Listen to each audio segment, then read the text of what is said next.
None of the moderators are on. All right. I think we have Sister Benita Morrison on and Sister Erica Campbell on. Yes, I'm here. Good evening, everyone. Good evening. Good evening.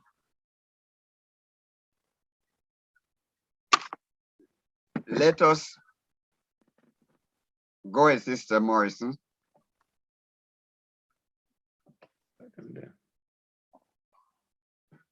Okay, let me pose the first question to get things going, to stimulate interaction, to muse the thoughts of those who are here. And the first question I want to pose, Sister Benita, there are times when a woman in midlife seeks help and hope from a biblical counselor. Very rarely would she list menopause as the reason. More likely, she would mention problems like stress, marital difficulties, poor self-image, depression, and anxiety. Is that a fair statement to make? Good evening again, everyone. I don't really agree with you, Brother Mullings. I believe a woman would open up to a counselor to say she is experiencing issues of menopause. I don't believe she would shy away from it necessarily. I'm not sure why you have come to that conclusion, but that's not my view. I think she would more readily say she's going through menopause, but then she might be confused as to the reason she's experiencing what she's experiencing. Because of her lack of knowledge and understanding, and this is a new phenomenon to her. Okay, I hear where you're going. Many women might not necessarily understand or appreciate all of what is taking place. What I do know is that women know that somewhere down the road, she's gonna go through something called menopause.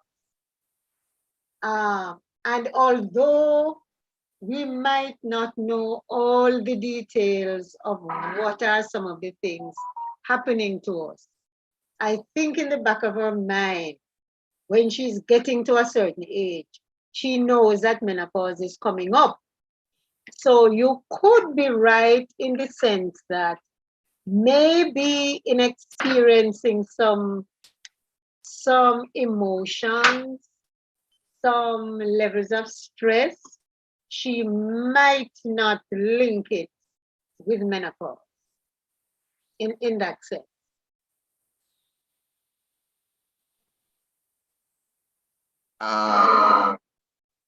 Anybody has any response, contribution?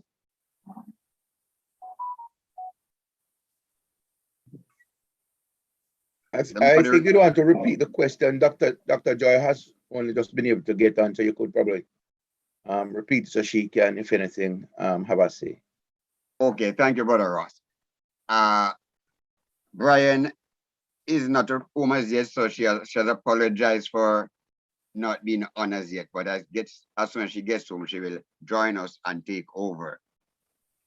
Okay, let me repeat the assumption. There are times when a woman in midlife seeks help and hope from a biblical counselor. Very rarely would she list menopause as the reason. More likely, she would mention problems like stress, marital difficulties, poor self-image, depression, and anxiety. Is that a fair statement to make? If I may, this is not Craig asking for menopause. It's about menopause. This is Paulette. So I would consider that I can only answer in my own life that when it is that this time had hit me, I went to the doctor thinking something was wrong. I could have been depression or it could have been something else. Mhm. But I never connected it with menopause. Yeah, menopausal. Go away. If it is that I'm sure I know that menopause is going to come, but I really thought that I was ill, that something was wrong with me. And I went to the doctor who said that it could be menopause. Mhm. So I think it would have been easier in my midlife to identify another issue in my life as the reason for how I was feeling versus to connect it with menopause, because we don't talk about this at all.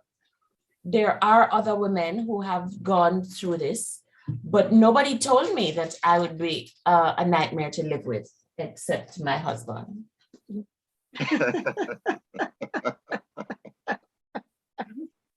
Okay, let me pause here to hand over to Dr. Barry Houston, who will now be responsible for moderating. Barry, it's over to you.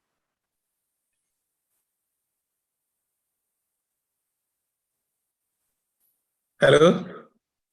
Good afternoon, Hi, good evening. All right, Doc. evening. You know, Brian is the official moderator. I don't know what happened to her. I'm at home, but I don't see her, you know. But She said she hasn't reached home as yet. yeah, so I'm seeing, you know, but is Dr. Sims on? No, not yet. No. Okay. Paulette is finished. She was relating some experience there for us. She has stopped for the time being. Okay. All right. Basically, I wanted Dr. Sims to just give us another brief overview of what was what, but maybe Dr. Taylor could do that. Dr. Taylor Houston? Is Joy on? Everybody has to us tonight. Jerry Houston. I see a thing there that look like her thing, but Yes, she's there. not hearing you. You're, Yes, I'm here. What it is, sorry, what No, it is? we just wanted a little brief recap of in terms of what the, is the physical you know, the changes. age group, the people, sort of thing. Mhm. Some of the things that we had said last week.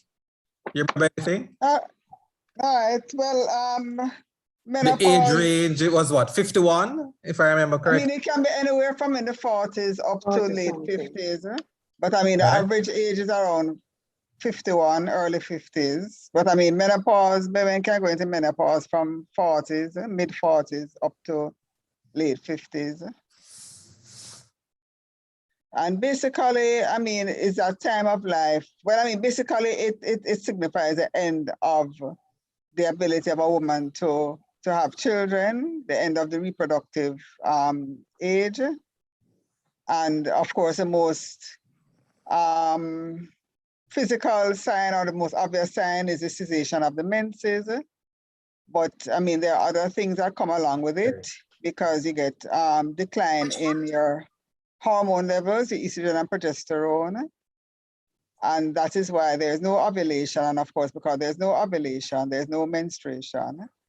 And the change in hormone levels will cause several other physical changes. Well, that can happen, because it doesn't have to happen, because there are some women who the only thing that happens is that they just stop having periods and that's it. So, I mean, the symptoms can vary to none to very severe. So you get things like the hot flashes. You can get mood swings and, you know, irritability. And of course, you have other things that you can't really see, but that can happen. So things like osteoporosis, which is thinning of the bones, because estrogen is responsible for helping to maintain bone density. So that's why old women are more prone to fractures, hip fractures and various other kind of fractures. The cardiovascular protection that you get from estrogen, you also lose that. So that is why as women get older, their incidence of heart attacks and other cardiovascular events will increase because of the loss of the protective effects of estrogen. And I mean, you have other psychological things because this represents a change in life. I mean, people react to it differently. I mean, some persons are actually glad for it because, you know, there's no risk of pregnancy. They don't have to deal with, you know, menses every month. While some persons, I guess, will probably get depressed over the fact that they, you know, no longer can, you know, have children. Although I'm not sure why, because at a certain point in time, you know, you're happy that, you know, any little pattern of feet, you can say, well, you know, my time is done. You can go home. Time to go home. Yeah, you know, because it represents freedom. You don't have any young children anymore, so you're more free to do what you want to do. But I guess it's just how people look at it. It's just like, I mean, many other things. So, I mean, a lot of it depends on how persons approach it, which probably has a lot to do with the psychological effects. Yeah. Because if you look at it as a bad thing, then obviously, you know, you're going to get depressed. Yeah, yeah. Yeah. All right, Dr. Houston. Thank you so much for that brief recap. Of course, the question of the week last week was, how long does menopause last? Referring to the symptoms, how long does the symptoms of menopause last? And I think Dr. it was 4 to 5 years. 4 to 5 Yeah, it can years. last up to about, it can last up to 5 years. And I think there are some sources that say it can last even longer. And some people have absolutely no symptoms at all. Right? That's right. That's right. All right, Benita Morrison, you wanted to expand on that? You give us Well, she touched on this. a little overview, right? Yeah, she touched on some of the psychological issues. Excuse me, I don't interrupt you, but people get your questions ready because, you know, tonight is the night for your questions, all right? Go ahead, please. Yes, at that time, some psychological issues, people become very anxious. So there's a lot of anxiety just because of what is going on at the time. People can experience mood swings. 1 minute up, 1 minute down. But as Dr. Houston says, it really depends on your perspective. It really depends on how you look at what is happening to you at that time. It depends on the way you approached it. So if it is that you saw that menopause was coming, or you were aware of it and you were prepared in a sense, then you would approach it differently. But I think it was Paulette who just spoke and said, when these things start happening and you don't know why it's happening, you can become depressed because you're not understanding what is taking place. So it's those kinds of things that happen. And actually, it is said that persons who tend to have PMS, all along, those persons who suffer from challenges when they have their periods, a lot of those people tend to have challenges during menopause. So it's the anxiety, it's the depression, it is the stress that sets in. And because of the physical changes, for example, lack of estrogen causing women to experience vaginal dryness, that now creates other problems that relates now to your relationship in your marriage. And unfortunately, some women have it in their heads that once you get to menopause, life is over. So if you have that kind of mental image, then it can become a major marital problem. I would stop there for now. I ask a question here.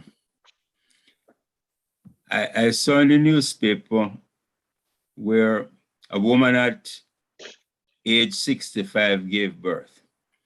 And doctor said earlier on that the ability to have children ends with the menopause, which is somewhere in 50, 55. Right. Now, how do you explain a woman at 65 having a child? Maybe Dr. Houston can explain that, but I am sure it sounds to me like one of those where you plant the fertile egg in the woman.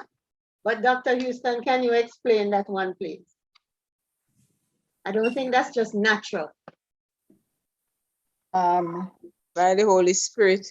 I doubt if that would be natural as well. By the Holy Spirit. I mean, unless it's one of the you know, you always have an anomaly. Yeah. Maybe it's one of those persons who had not gone into menopause, or more than likely it wasn't. More than likely it's some sort of manipulation.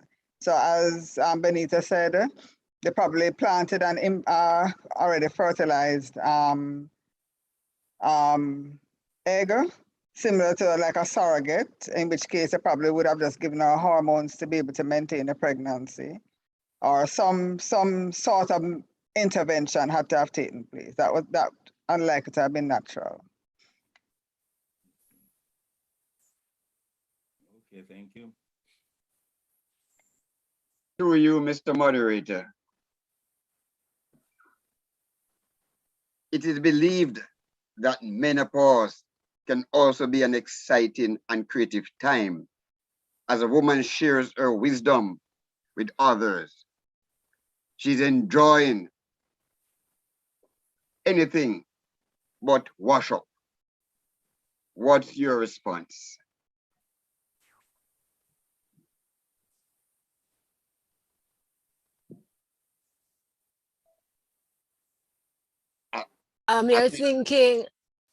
You're thinking in terms of the wisdom she has gained through her life experiences, because Right. even right,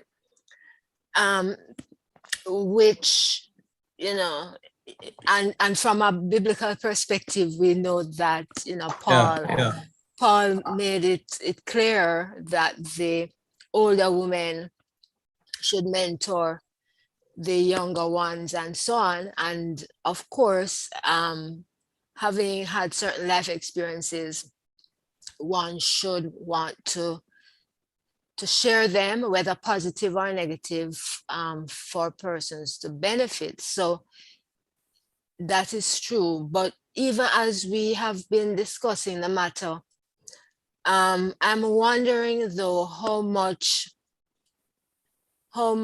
is shared about menopause itself with those coming up, because I mean, one person mentioned that she had certain symptoms, I believe, and it made her, it scared her, and she did not associate them with menopause. And even as we were talking through the various issues a while ago, I thought to myself, I mean, it's not something that's really discussed. You hear the word, you may have some idea, vague, of the concept, but how much is really said about it, shared about it in an open way? Because even talking about the mood swings and what have you, how many of us in our in our relationship with others, with women, think, okay, let me not simply take offense by such and such, but you know, be more empathetic and sympathetic and so on. So in terms of the sharing, I wonder about it. So, but others can comment. What do you say? It doesn't seem to me that it's something that's really talked about. If I might come in here, Erica, I think I would agree with you. It's only in recent times that persons have started to speak about anything that relates to sex and sexuality and just how our bodies function as part of our culture. We just don't talk about these things. So as a result, when somebody begins to experience some of the symptoms, and if I might just say, sometimes the symptoms begin, and I believe they do, the symptoms begin even before the cessation of the period.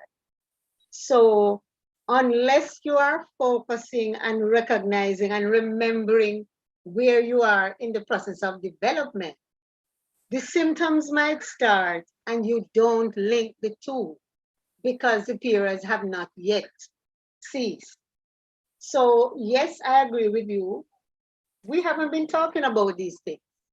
So the younger persons coming up wouldn't even have any idea what to look forward to. So you are correct. Or what not? Or what not to. Okay. Yeah. Mrs. Scope, you have a question? Yes. Please go ahead. In my case, nice. Mine started long before it stopped, because you notice that your you mean the symptoms? You missed the period stopped earlier or later. Mm-hmm. You might miss one or that, but all along I knew that it was going to come. It's something that I was looking forward to. Because of my job, I have to wear suits, in a blouse, jacket, go to meetings, 2 meetings for the day or 3 different meetings. And then the heat starts. That's a wait. What is this? What if it's a jacket I'm wearing? And then you feel uncomfortable. And then I realized that, you know, the period is menopause coming on. And I decided that I'm not going to focus on it. Because once you focus on it and start to worry about it, it is going to delay, it's going to stay there, you're going to get sick and all of that. Just go about your normal business and deal with it. But don't focus on it. Once you do that, you're going to be in trouble. And it is going to last for a long time. Some people will faint. They go out and they faint on the street. They feel bad. They all kind of things happen to them. Some people even get crazy. Yes, correct. They get crazy and they have to be admitted to hospital because of it. But what I find is that if you focus too much on it, you're going to get sick. Just go about your normal business. It is a normal process. It starts at a certain age and it is going to end. And just go about your business and you will not be uncomfortable or get sick. So that's my take. Sister Claudette, I agree with aspects of what you said. It's good to have a positive view in approaching and in going through it. But it doesn't mean that every person who gets sick, it's because they had a negative view about this whole process. Because as Dr. Houston says, some persons do get very ill and some experience nothing. And I'm thinking about even going back to your normal regular menses. There are some persons who experience absolutely nothing. And then there are some persons who get ill every single month with intense pain. So even during menopause, you have differences in how persons feel and what is happening to the different woman. But you are correct in that if you approach it with a negative mindset, it can make matters worse. Your anxiety can get worse. Your depression can get worse. So it's important that you recognize that it's a normal part of development and it is not the end of your life. Well, that's why we're here tonight, huh? So that your diet, you have to take your diet. Careful look on your diet, the supplements that you take. Mm-hmm. All right.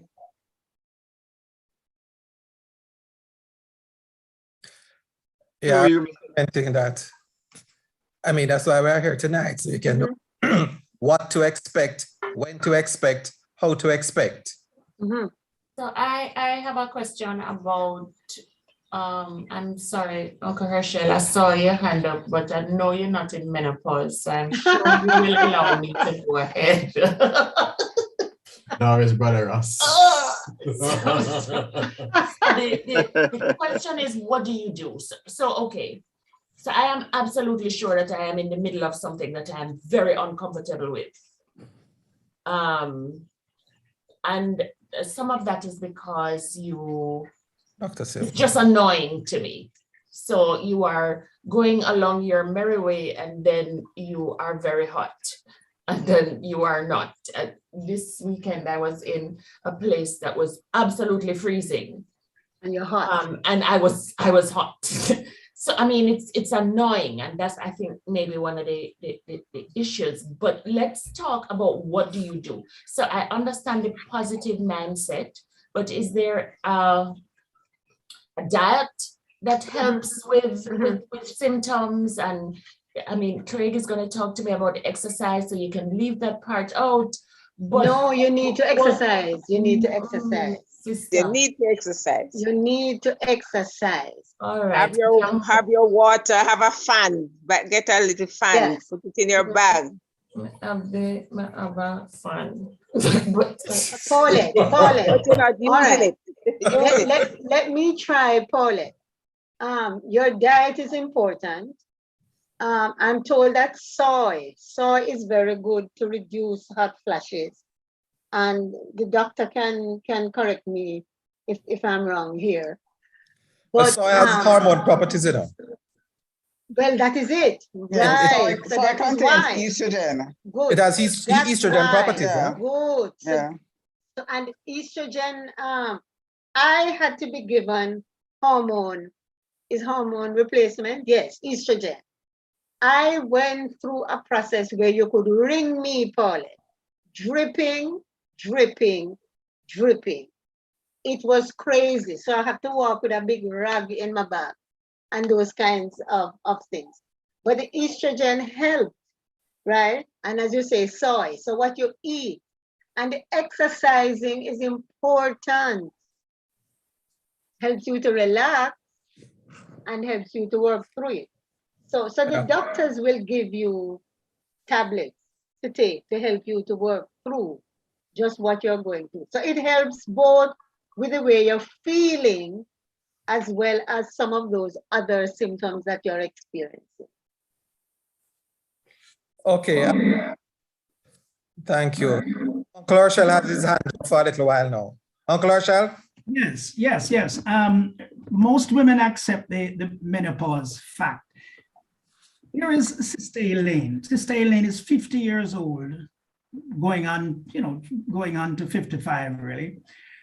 Sister Elaine, she has strong faith, and she's thinking about Sarah, who said, "Is anything too hard for the Lord, and nothing is impossible to the Lord." What encouragement would you give to Sister Elaine just after menopause?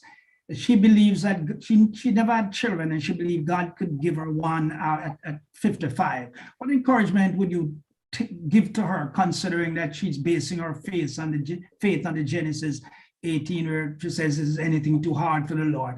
Would you give her an encouragement, or what would you tell her? Sister Campbell, first.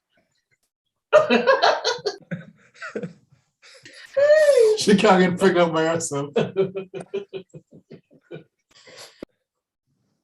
Sister Campbell, Erica Campbell? Yes, there's nothing too hard for the Lord. What she needs to recognize, though, is, for one, there are many women who have found themselves in that kind of situation, and they did not receive the miraculous end that they desired. But two, the context of the scriptures in which these barren women in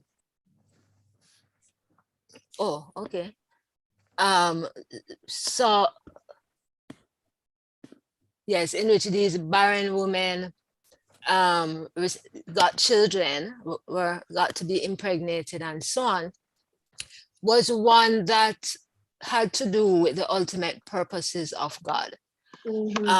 So the question Sister Elaine needs to ask herself is, one, how much of my desire is linked to a desire for God's will to be done, and how much is linked to not just my own personal needs, because there's that, but there is also the issue of societal pressure. And I think of Sarah, and I think of Elizabeth. Sarah, we saw the kind of advice she gave to her husband, right, which complicated the marital relationship and other relationships, the relationship with her servant Hagar, the slave woman, and how it even reached the stage where the lady find herself in the desert. You understand what I'm talking about? So what that means is that this need was so overwhelming that it led to situations, and believe me, the need was not only in relation to, yes, having a child, because there were associated needs. Because if there weren't those associated needs, then when Hagar had Ishmael, certain other issues would not have come up that caused her to respond to Hagar in particular ways, and so on, and eventually put Hagar at risk, put Ishmael at risk, and so on. So you have to think through now your emotions, right? Accept what they are, and try and seek to say to yourself,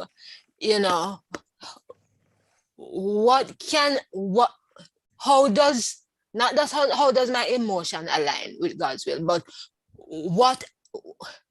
how do my desires align with God's will? And Elizabeth also found made a statement in line with Sarah's own feelings, right? But they had a different approach to the situation.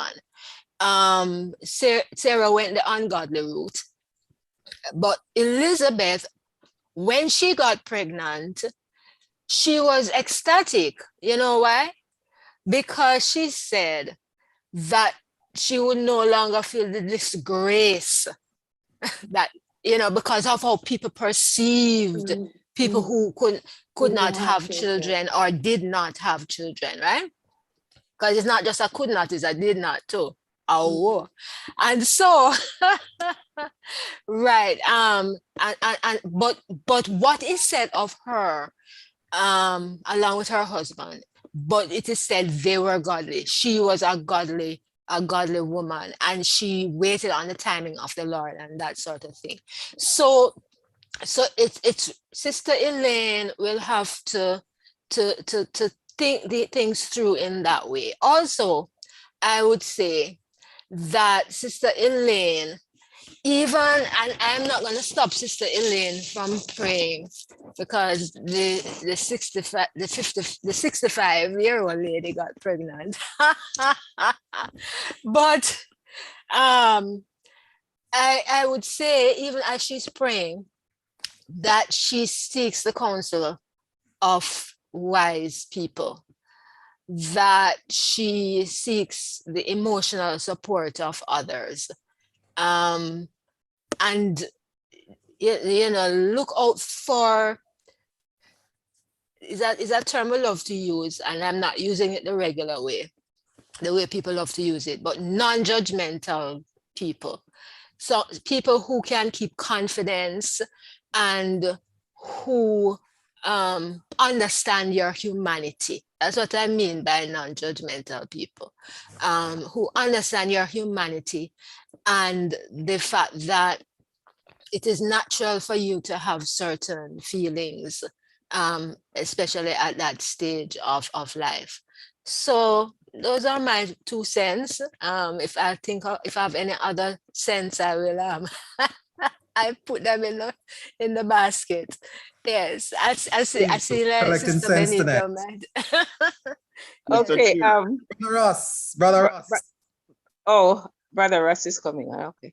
Brother Ross, go ahead. Yeah, man. Good night, everyone. Good night, sir. Sister Benita said she had to walk around with a rod. In retrospect, I remember in high school at Excelsior, there was a teacher who used to walk around with a rod. We as students never did understand, but hearing Sister Benita, it would seem that was what she was going through. We thought it's strange and weird.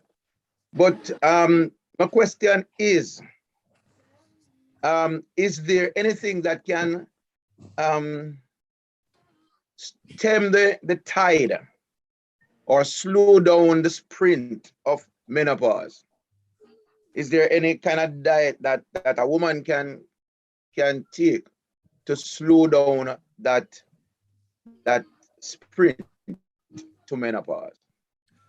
Just to clarify, Uncle Vinny, you mean to slow down the length of time, to slow down the onset to Yes, to slow down the onset of the symptoms. Okay. And essentially menopause. Dr. I know I heard about the soy. The soy. Right. Would that would that diet hello? Would such a diet? Go ahead, Mommy. Joy, go ahead. Well, I mean, there are 2 things. I don't think the estrogens and diets is going to be enough to be able to delay. I think it will just help to alleviate some of the symptoms. And then the second thing is, I mean, you have to think of the health risk too, because remember that you have risk of certain cancers, and the longer you are in your reproductive age, the higher the risk of things like breast cancer. So I mean, you have to think of that as well. So why would you want to delay something that's going to happen anyway and increase your risk of certain cancers? So as far as I can say, I don't think there's anything that's going to delay that onset. I mean, if you're having severe symptoms, I mean, things can be done to try to alleviate the symptoms. But why would you want to delay the onset of menopause? It's going to happen anyway. And as I said, delaying that onset is going to increase your risk of other health conditions. So why would you want to do it? Well, as Paulette said earlier, it wasn't something that she was looking forward to. And I suspect that she wasn't speaking only on her own behalf, but on behalf of other women who don't really necessarily look forward to that time. It's a biological process. I mean, looking forward to it doesn't mean that you must delay it. Okay. And I mean, maybe with education, because you see, the thing about it too, you know, is that, I mean, the symptoms of menopause start before you actually stop having your periods. So a lot of persons is in hindsight, looking back when the periods actually stop. And then looking back now, they say, okay, so that's why that was happening and that was why that was happening. But I mean, with education, I mean, I guess some of that can be alleviated. So you know that these things can happen starting from a particular age. So I guess when it happens, you know, you're not so surprised, you know what it is. But as I said, delaying it is not going to alleviate it. You're still going to have to go through it anyway. So even if you delay it for 5 years, you're still going to have to go through it at some point. So why delay it? The key is manage the symptoms. Tani had her hand for a little while now. Please put up your hand so I can see you and I will acknowledge you. Go, Tani. Thanks, Uncle Barry. So this is something that women go through, right? And have been going through and will always be going through. How do you think we as women, because we're very influential, especially in these days or this age where technology allows us to reach everybody, right? How can we now educate the population that this thing is natural, it's not something to fear? Because to be honest, here in the way how the media portray this menopause, your personal experiences that I'm hearing tonight, it's not something I'm looking forward to. Honestly, I wish like that 5 or 6 year gap would just blank out and I just, you know, continue with life. So it's a little fearful going in, you know. So how can we as women and men, you know, I don't know, teach the population that it's not something to fear.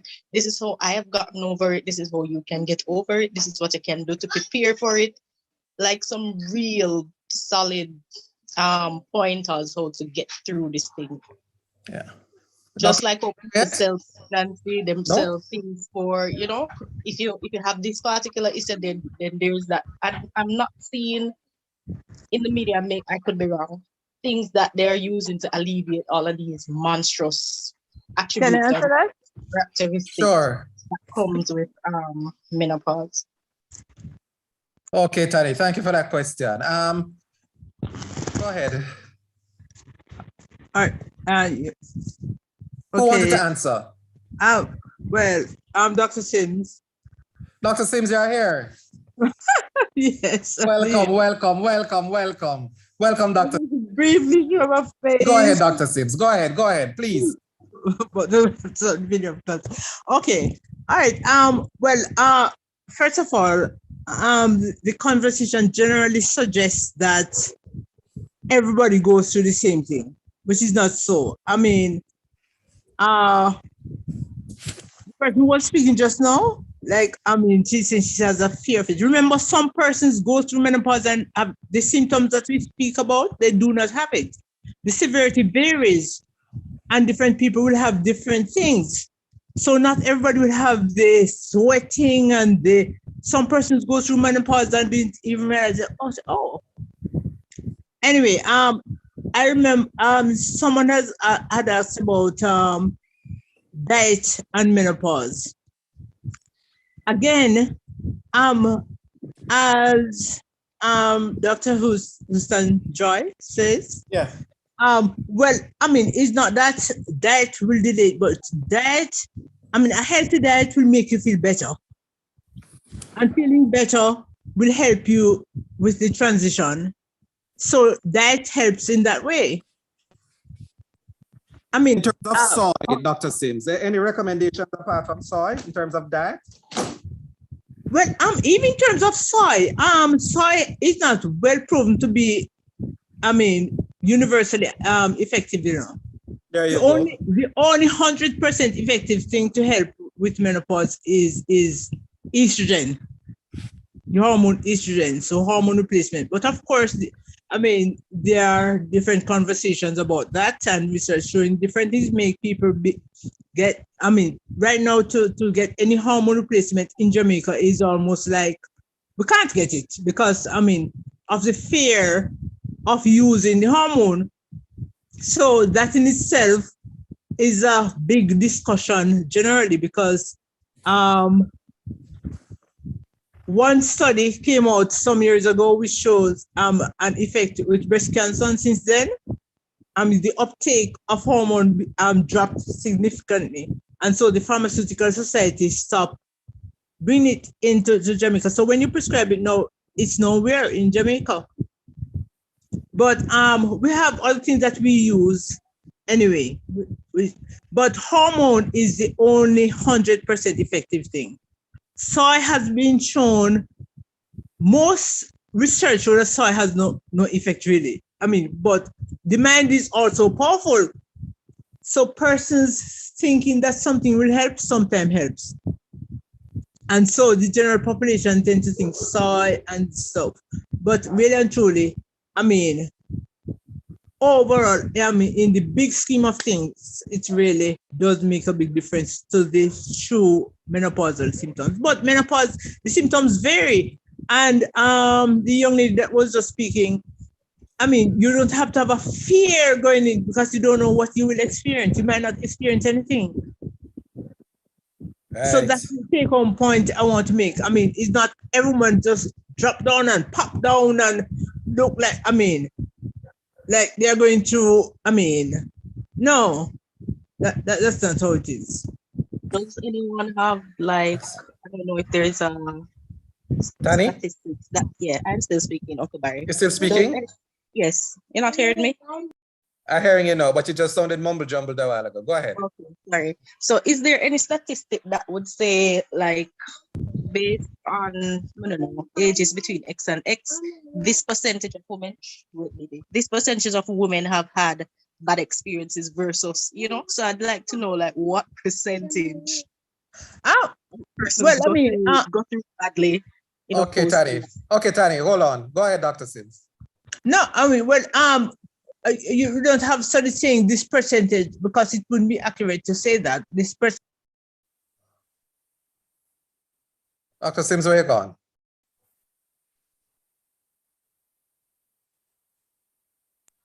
Things that will make a woman more likely to experience severe menopause. For example, women who remove their ovaries surgically, premenopausal for different reasons, like they might be having surgery for fibroids and decide to remove their ovaries.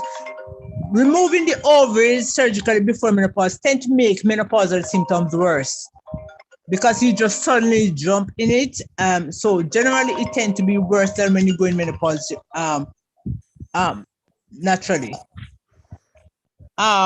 So yes, so some condition will make menopause worse, but not, I mean, in terms of statistics to say X percentage of women will have hot flashes versus, I'm not aware of any such figures, but we know of situations that will make it worse. Women who exercise will tend to have it better. So, I mean. So there you go, Tani. Start working out, okay? So exercise and a good and a healthy diet, lots of fruits, vegetables, nuts. I mean, there are things to help. Okay, the symptoms will come. The general idea here is you have to manage the symptoms as they come. Craig, I see your hand up there. Go ahead, please. All right. A joke is spotted. All right, so I appreciate the fact that the symptoms will come and go, and I believe that I am not the worst that the symptoms could be. The concern I have, I think, is an undercurrent of the conversation today is the lack of preparedness that women have going into this. So I'm not 51, and so I'm not expecting that any changes that I might be experiencing with sweating is relating to this. No, had we had this conversation last year that I was a part of and I was listening, maybe I would have heard. But I suppose being unprepared makes it worse. I think that is generally my takeaway, that once you don't know what to expect. And so therefore your interpretation of how it is that you feel might be that you are connecting it with something that is unnatural instead of something that is natural and is to happen to you. So yeah, that's my takeaway. That's why we're here tonight, folks, to prepare you for the inevitable, but for us all to learn about it. And we're learning some stuff, right? Who's Maranatha Gospel Hall? I see a hand up there. Yes, good night, everybody. Good night, Janelle. Yes, of course. Just piggybacking on Uncle Herschel's question.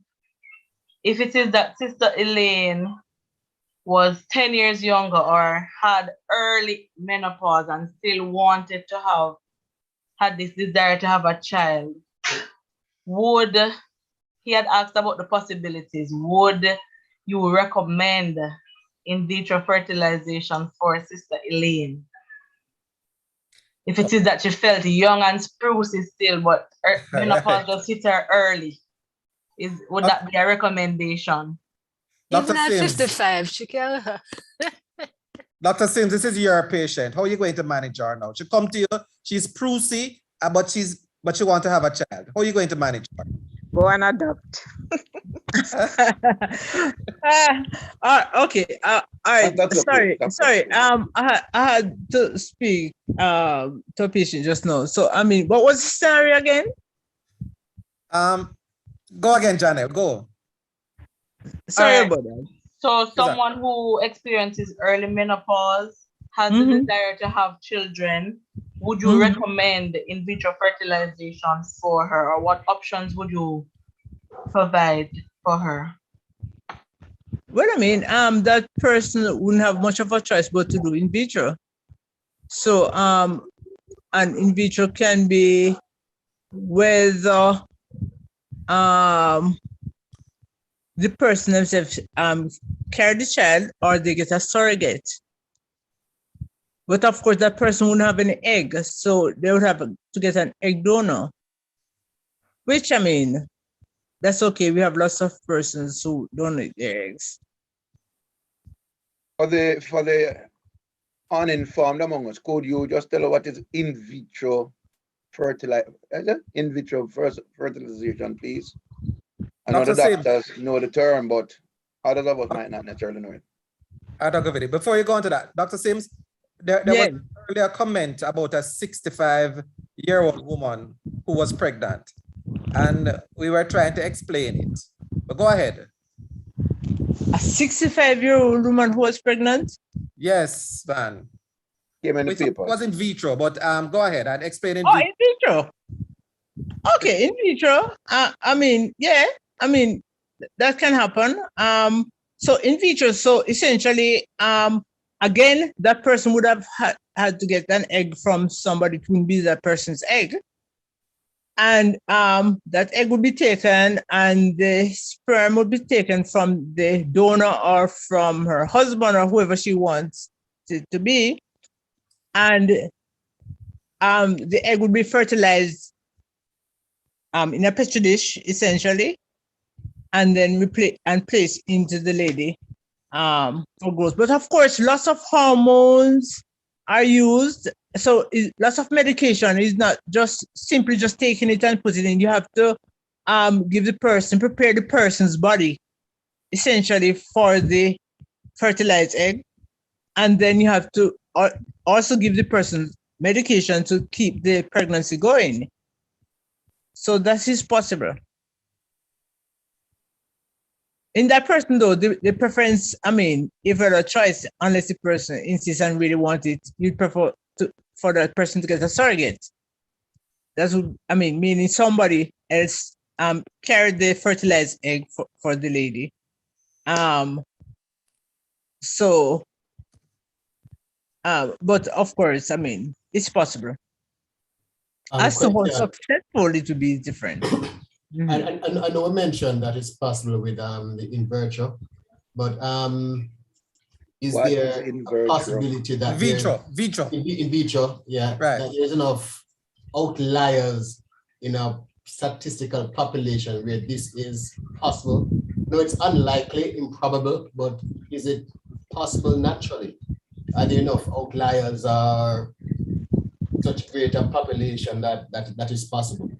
We can say, can we say it's impossible at 65? You mean, but if the lady is menopause, it should not be possible because she don't have no egg. Yeah, I understand that. But so I mean, the fact is that for 65 to be pregnant, naturally we would assume that the person isn't in menopause. Okay, so, I mean, okay. And then the thing is, I mean, I don't know, maybe Dr. Sim should answer, but then the thing is that you have to remember, you know, that even though you may not be necessarily menopausal, but fertility declines with age. So even if, say, you're 50 and you're still having periods, the likelihood of you getting pregnant is much lower than somebody who's 30. So, and if you do get pregnant, the likelihood of it going on, carrying it to term, yeah, is much less. You're more likely to lose it. So because congenital abnormalities and all of that. Hold on, guys, one at a time. Yeah, so when we hear the 65, we're saying basically it's urban legends, not really go so. Unless it's artificial. What about miraculous? That would be a miracle. That's exactly what I'm talking about. As in the case of Sarah and Elizabeth. Miraculous. It could happen. They heard that already. I suppose it could happen, but I'm not sure if I've seen any of those miracles recently, you know? Tani, you have another question. Go ahead. Yes. So question for Doc. If you had started seed or your period started or your menses started early, so from like 14, 13, 12, right? That means that's not early, that's normal. Oh, that's normal. Oh, so what I'm trying to ask is if you started earlier, does that mean that menopause will come earlier? Generally. No, it does not mean that. Or is the other way around? I think. No, actually, it doesn't really have a relation. Oh, no. Actually, what happens is that there are different risks associated with that scenario. Like the risk of developing cancer in certain places, like the lining of the womb. If you have early onset of period and then reach menopause at a late age, then the risk of some cancers increase. But I mean, but that's, I mean, there's no association to say because you start seeing your period early, you're going to go in menopause early. No. Okay, thank you. Is there a general rule, like if you start early, it is likely that you're going to end late? No, no, not really. Okay. Where we tend to, which is of course not foolproof, but I mean, women can have an idea about when they will go into menopause if they know their family history, like when their mother or their sisters went into menopause. There is a relation there, but no, I mean the onset and there's really no relation. Okay. There's a question in the chat about primrose oil. Yeah, there's a question in the chat about primrose oil. It said, does primrose oil really work when going through menopause? In terms of research, no. but in terms of anecdotal, yes, but research says no. Benita Morrison, you look like you have some primrose experience there. Tell us about it. Yeah, I used to take evening primrose oil. And again, it could be mind over matter. So you are told that it works. And so you take it. And you get good results. Eh? What was the verdict?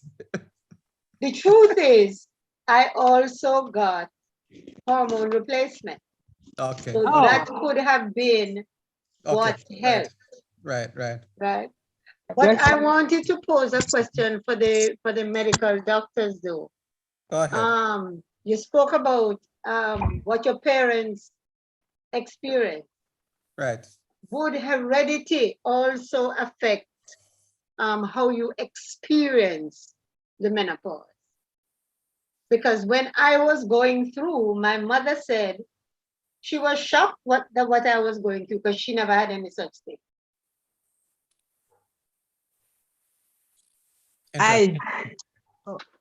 Well, go ahead, Dr. Sims. I don't think so. I mean, to be honest with you, I've never looked into that question or heard that question before, or even, but I don't think so though. So heredity basically doesn't affect. I think lifestyle affects it more than heredity. Okay. Mr. Chair. Yes, sir. S had hand up. S had hand up first, Uncle Maxie. What was that? S's hand was up first. S was up. Okay. Go ahead, S. S, go ahead. Unmute and speak. Unmute. S, you're muted. Go ahead. Unmute and ask a question, please. Maybe S is not hearing. My phone is malfunctioning. Hi, good night. My phone is malfunctioning. I'm just listening in, and Tani, I think is her name. I mean, I think you guys have painted a real rough, gruesome picture to her of menopause. But we know her name, but we don't know your name. It's okay. I'm S, and that's okay. You think so? Yes, I think so. All right. Anyway, for me, I just like to reassure her. For me, I had none of these symptoms that these ladies are talking about. I just wasn't having any period, and I was just saying, Lord, don't let me be pregnant. That was my only thing. So, different persons go through different things. I heard Paulette speaking about not being prepared for this, but it is strange. As women or as girls, our mothers prepare us for our periods, and they tell us what is going to happen when menstruation starts. You start menstruating, you become a woman, and you have a child. Nobody prepares you for the child. And likewise, menopause, it's all left to you as the adult to prepare yourself, to educate yourself about it. Okay. So for Tammy, she just needs to read all the possibilities or all the things that comes with it. And, as doctor says, the diet and the exercise, all of those will help. So, that's just it in a nutshell. And no fear. And if it comes with all those hot things, you just buy a fan and you just walk naked, hopefully, in your house and cool yourself down, and just do the necessaries. Okay? Thank you, Auntie Sharon. Thank you for that. Goodbye, Uncle Barry. The point is, we're not painting any picture, right? Or any particular picture. What we're trying to do is to make you aware of possible, all of this is possible because we said it. We said some people have absolutely no symptoms. Some people have severe symptoms. Some people have medium-sized symptoms, but these are the symptoms that are possible. So we have listed them, but we have not really, we're not trying to paint a picture because the fact is that not everybody have the same symptomatology. It varies from woman to woman. So Tani, you might be one of those that have absolutely no symptom. I genuinely hope so. Pray, Tommy, pray. Go ahead, Uncle Maxi. Go ahead. Yes. Uncle Vinny? Yeah. Can menopause? I was just telling Tani to pray that she doesn't have any of them. All right, cool. Go ahead, Uncle Vinny. Go ahead, Uncle Maxi. Can menopause cause personality change or disorder? Sister Benita, you want Yes, that's one of the things that can come as a result of menopause. You can have change in personality. You can have disorders developing.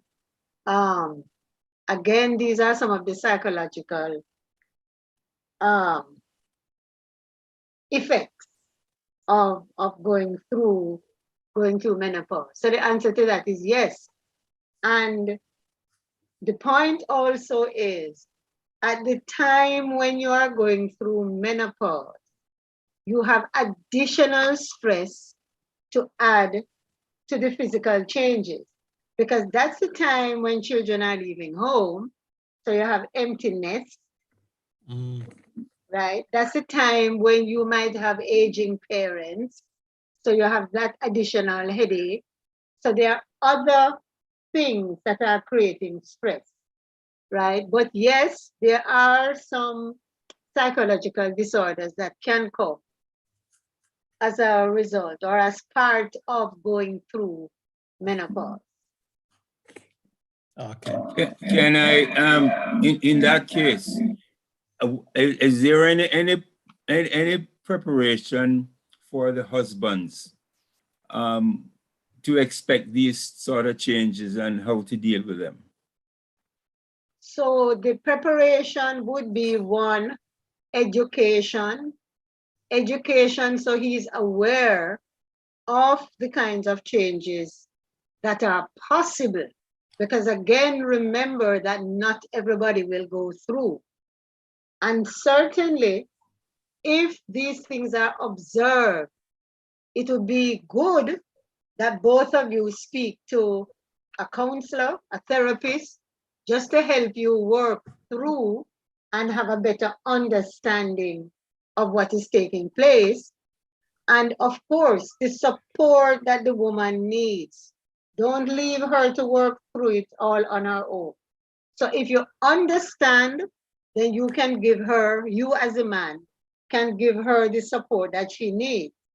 So it is important. I think education is a fundamental part of the process. So you can both work through it together. Thank you. Mr. Madden? Yes. Okay. Uncle Herschel, go ahead. Yes. In view of all that is said tonight, do you think the church should therefore, as of now, seriously take into consideration a course for the young people to teach them early marriage, early children, and surely menopause? Sister Erica, answer him for me, please. Like, oh, amen, so. Amen. Right, because remember, I raised the issue of that same thing, lack of education, lack of true, what you call it now, investment, let me not say true, but holistic investment into people. I think when we read what Paul says about men and looking out for the younger men and women looking out for the younger women, the older woman looking out for the younger woman, we limit these things to what we call spiritual matters. But if we really recognize that the spiritual is not disconnected from the other parts of us, then we will also recognize that the other areas of a person's life is very important, right? And when you read the scriptures, listen to me, the scriptures can get really raw. I mean, straightforward things are there. right? Things that, sometimes when I look at it, I say, my goodness, if I were to say this in church, I would have everybody running to counsel me.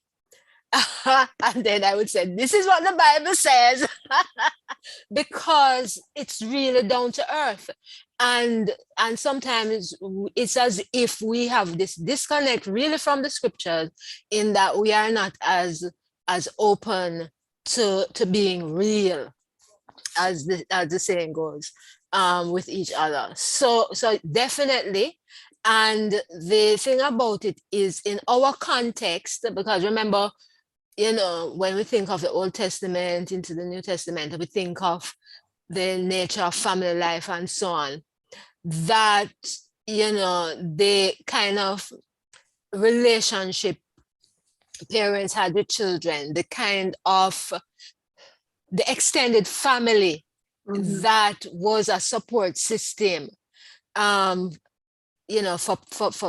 people, such that, you could depend on your parents to find your spouse, right? That kind of relationship.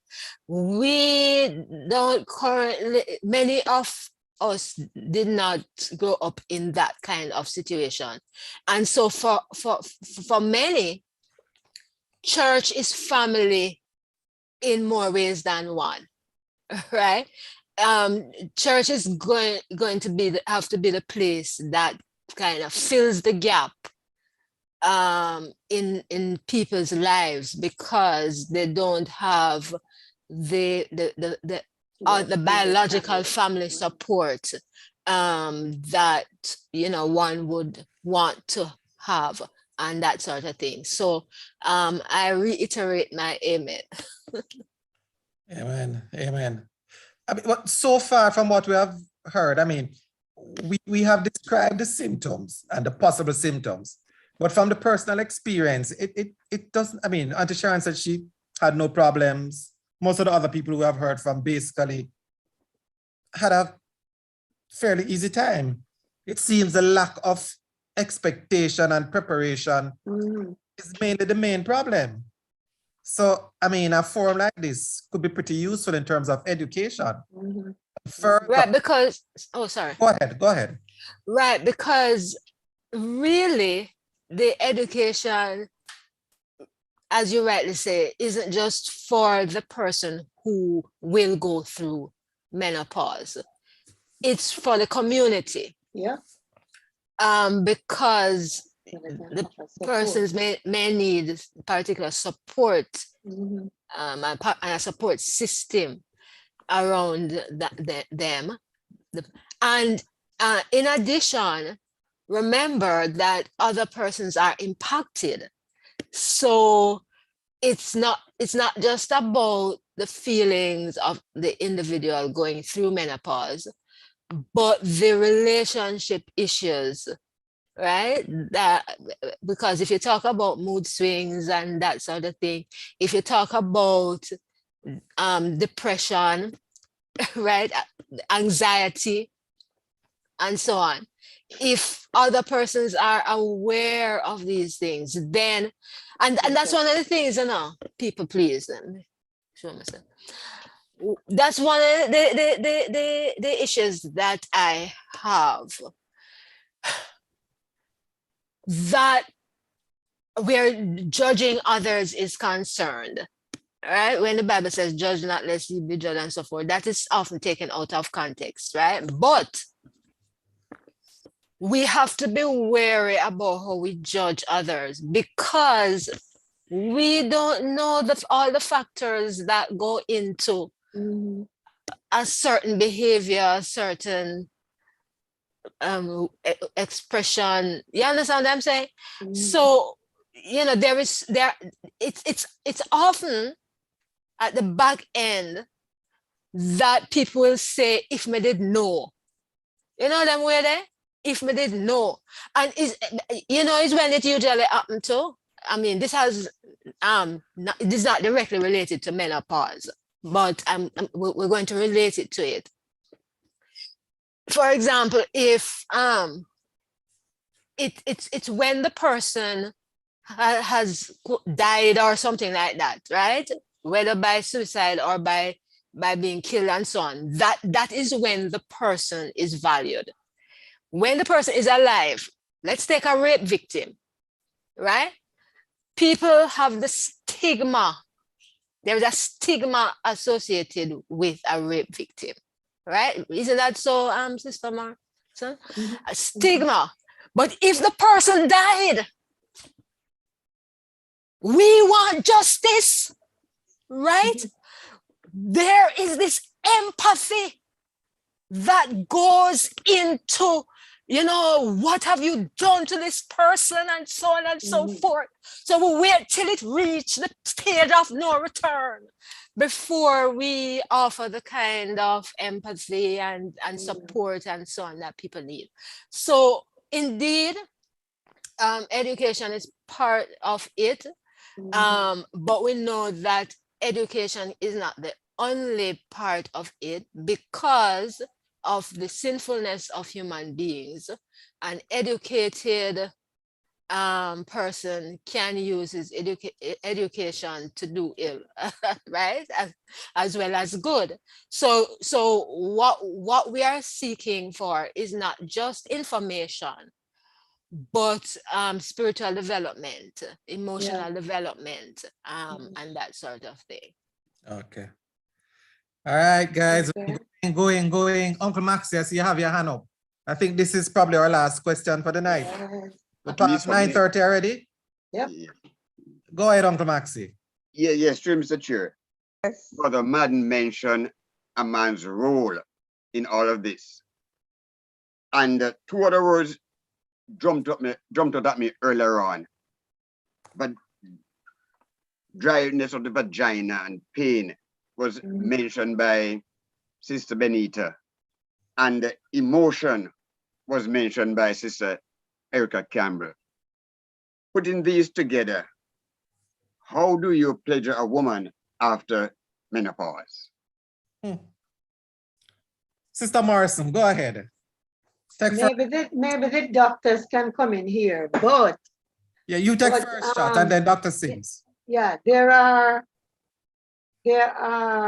preparations that can be used to reduce the dryness of the vagina, and the doctors can tell you what exactly to use. So this is why education is important, because if the man understands what is happening to his wife, then he will know how to take care. So you don't just go bolting in as though nothing is taking place, but you are aware that things have now changed. So you have to apply a particular gel or whatever to make the area a little bit more supple so that life can go on. And it is very, very important, because some women, when they get to that stage, as far as they are concerned, everything is over. Shop, lock. And that's a no-no where the men are concerned, because the men still need sexual satisfaction, but it cannot be one-sided. It cannot be that they just want it without understanding what they have to do to make the process easier. So the medical doctors maybe can add to that. Right. And the matter of sex drive as well, Sister Benita. Exactly. Understanding what is taking place, right? Maybe the woman doesn't feel the way she used to feel just because of what is happening in her body. So when her husband understands and offers the support, they both can work it through, right? So maybe Dr. Sims can come in. It sounds like a topic for next week, for how do you pleasure the menopausal woman? There you go. But Dr. Sims, take a shot at it. Go ahead, Dr. Sims. Okay. Well, I mean, that was well handled. So, I mean, the truth is, there's a truth to add. But one thing I would like to say is that I don't want anybody to get the impression that it's only men need sexual satisfaction. I mean, so women need it too. And quite often, and like what you're saying, I forgot your name. Where you said that the shop women tend to feel shop lock. Well, there are some women who feel like that. Benita, yeah. It's culture though, you know, some women who don't feel like that, and the men who are the one who think that the women should feel like that. It's culture. It's culture. Some of it is culture. Yeah, you can go ahead. Go ahead, Dr. Sims. Go ahead. She was just saying that some of that is culture. Go ahead. Yeah, I agree. I mean, I can say that I heard a gynecologist once, and it's a gynecologist that shocked me once when a lady asked him a question about had some concerns about some sexual issues, and he burst out, "Woman, sex is for men," and I'm like, "No, of course we have to take him on." And said, "No. The lady's concerned about her sexual issues, then so obviously you're thinking sex is for men. So what are you telling your patient?" No, so as I said, I mean, really and truly, sometimes women have to kind of downplay their own sexual desires because of I mean the whole thinking process. So it's not only the sex is not for men. Put it that way. Sex is for everybody. And also, you know, part of the problem is that sex for some of us has been associated with evil, or in other words, it's like you grow up hearing that, you know, sex is wrong. It's sin, yeah. And it's sin, right? And then now, okay, you'll hear about in marriage, but it's almost like in marriage it's for the purpose of reproduction and so forth. So it's not really for enjoyment and pleasure and so on and so forth. And therefore, if you reach a certain stage where you can't reproduce anymore, yes, so why and the desire is less, then you don't put out any effort to all right, so it's like it goes right back to what we were talking about earlier, and instead of using the word education, I'm going to use the word socialization here. Yeah, it's how we have been socialized, part of the things, Dr. Sims. Yeah. Big topic for next week. How do you measure the postmenopausal woman? You say something, Dr. Sims?